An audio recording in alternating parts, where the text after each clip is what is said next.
Wherever you go, whatever you do, throw a little at it. Omax, Vest and Briefs.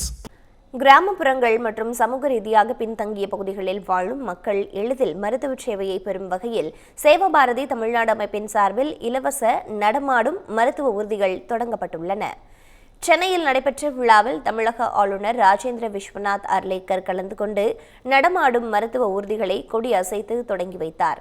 NTPC மற்றும் விஸ்தார் ஆகிய நிறுவனங்களின் சமூக பங்களிப்பு நிதியின் உதவியோடு இந்த ஊர்திகள் வடிவமைக்கப்பட்டுள்ளன. இந்த நடமாடும் ஊர்திகள் மூலமாக பொதுமக்களுக்கு சிறப்பான மருத்துவ சேவையை வழங்க தாகூர் மருத்துவக் கல்லூரி, வேல்ஸ் மருத்துவக் கல்லூரி, ஸ்ரீ வெங்கடேஸ்வரா மெடிசிட்டி உள்ளிட்ட முன்னணி மருத்துவ கல்வி நிறுவனங்கள் கைகோர்த்துள்ளன. மருத்துவமனைகளுக்கு நேரில் வர இயலாத ஏழை எளிய மக்கள் மற்றும் தொலைதூர கிராமங்களில் வசிப்பவர்களின் இருப்பிடத்திற்கே சென்று சிகிச்சைகளை இலவசமாக வழங்க இத்திட்டம் தொடங்கப்பட்டுள்ளது. முதற்கட்டமாக தேர்ந்தெடுக்கப்பட்ட பகுதிகளில் இந்த ஊர்திகள் தனது சேவையை தொடங்கியுள்ளன.